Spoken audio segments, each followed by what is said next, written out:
Hello and welcome to the website for the Knowledge Management Impact Challenge Unconference.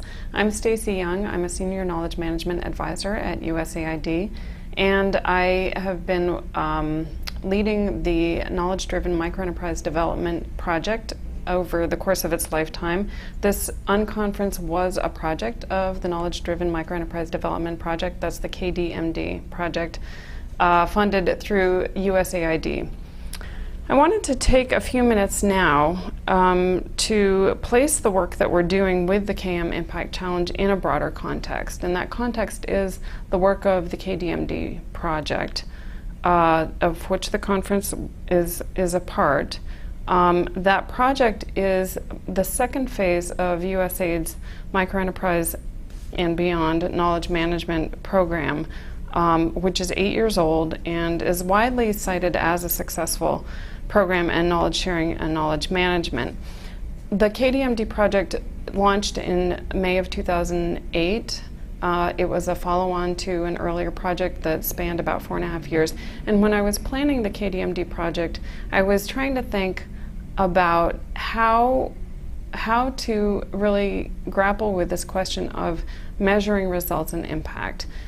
A lot of people cited the work that we were doing in knowledge management as successful, but when I looked at how we knew that it was successful, what I came up with was just really a handful of ways to assess that. So, for example, our website, the Microlinks website, got lots of traffic. Our seminars were and continue to be really popular. A lot of people participate in them in person, others online. We have name recognition. People want to replicate the work that we've done. Occasionally we get emails thanking us for our help. And a lot of our partners have changed their behavior to feed their knowledge into our system and to look more intentionally at knowledge sharing and learning in their work. So these are all good things, but it's not really a lot to hang a multi-million-dollar program on. And so when I was looking at how do we understand and measure and capture and demonstrate the impact of our investments in knowledge sharing and learning, I was looking around and noticing that we weren't the only ones who were having trouble figuring out how to do that. And that creates two problems for those of us who work in knowledge management and learning. The first involves the value proposition, right? So knowledge management and learning programs are not free. They involve resources. And it's hard to justify spending those resources without being able to point to tangible outcomes and measurable results. In fact, a lot of people come and ask me for advice about how to replicate parts of what we've done, tell me that they're having trouble getting their senior management on board because they can't point to specific metrics. So there's that problem. The second problem involves really understanding what's working and what's not working so well so that we can target our resources within a project strategically. So this is, again, a problem throughout the knowledge management field. We may have a combination of activities that we feel has a certain set of results, but within that combination of activities, understanding which works better than others, what the optimal combination is, it's really hard to know that. So in some, we have trouble building the business case, and we have trouble making evidence-based decisions about how to target our learning investments and our resources. This really came home to me a couple of years ago when I was moderating a panel at the annual eGov Knowledge Management Conference. This is a conference that brings together people from across the U.S. government who are working in knowledge management. And at the end of the session, I asked the panelists, each of them, to talk about how they knew that their programs were successful. And every one of them said, well, the funding keeps coming. And I work for the government. I know how funding decisions are made. That didn't make me feel particularly confident as a measure of success of knowledge management and learning programs. So in putting together this project, the KDMD project, I decided that we really need to focus some of our effort on this area of assessing and learning and figuring out better ways to capture and measure the impact of our investments in learning. So Therefore, this project has included among its core objectives both using and refining some methods for continuously assessing the knowledge and learning activities that we develop and implement, and addressing that broader question of how we can better understand, measure, assess, and demonstrate the results and impact of investments in learning generally, so within the project and more broadly.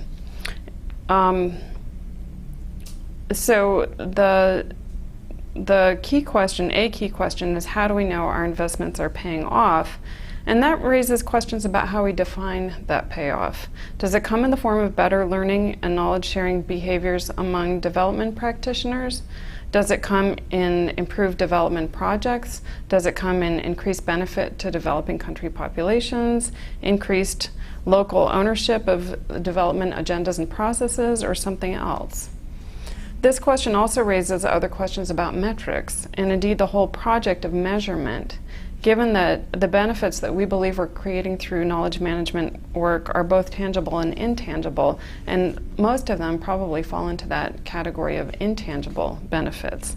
And I think that this is not specific to knowledge management and learning. I think, in fact, that most of the benefits, or many of the benefits that we create through international development interventions in general, are intangible or have aspects of them that are intangible. So, in other words, this problem of how to measure the results of knowledge management and learning for international development, it's really a subset of a broader question: how to capture and measure the intangible benefits that we create through international development more generally.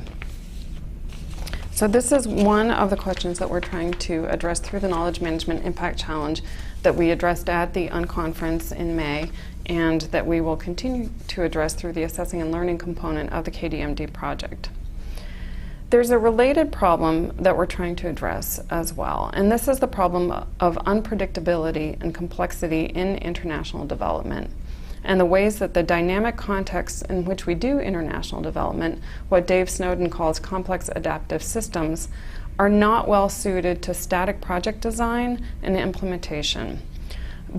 So on the one hand, we have that fact, and then on the other hand, we have the fact that static design and implementation often carries the day, both because it's easier on some levels and because it's easier to measure. But a lot of us who are doing international development see that that ease is actually deceptive, and that making things more measurable, which often goes along with making them more standardized, doesn't necessarily make them more effective, and in fact may do the opposite. There's evidence everywhere, in fact, that suggests that the best work in international development is necessarily deeply contextual, and that the evolution of change is the dynamic product of so many different factors that static, standardized approaches are simply not effective. So the point I want to make here is that in situations that are highly complex and dynamic, the only way to be effective is to engage in knowledge seeking and knowledge sharing, and to embed learning and iterative course correction, iterative adaptation to our implementation. A replication, cookie cutter replication of a static approach is not likely to work in very many contexts. I think that most contexts in which we're doing international development are complex and dynamic. And so that adaptive approach is more likely, I believe, to be effective, but at the same time, it may make it more difficult to measure and capture and demonstrate the benefits that we're creating.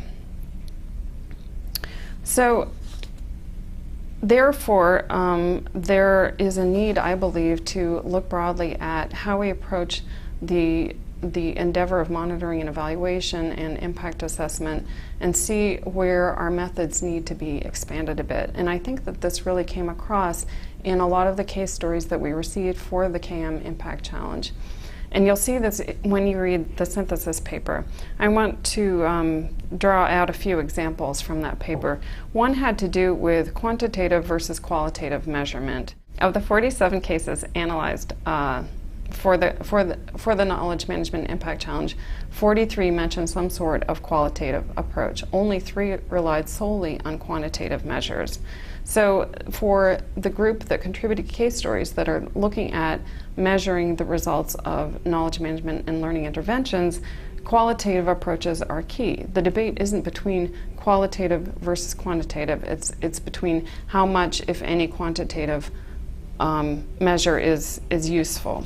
So I think this is really interesting, because when I put that next to how USAID tends to employ indicators and measurement, and how other donors do as well, many of our measurements are quantitative. But if you are looking at what we're learning from practitioners who are working in knowledge management and learning for international development, they're saying that there's a need to rely heavily on qualitative measures. There are other insights that emerged from the case stories that relate both to knowledge management and learning interventions and to development interventions more generally, and I'll name just a few of these. One is the question of time frame.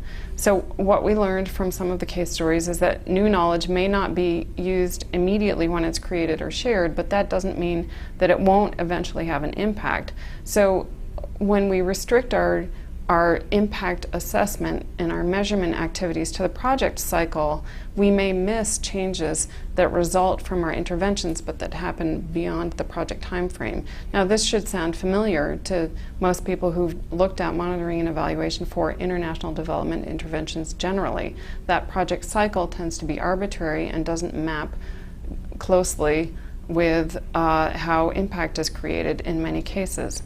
Attribution is another common challenge. We now have access to so many media that it's impossible to know which particular piece of knowledge or which combination of media may have led to a particular change in behavior or outcome. Attribution is a problem more generally in international development.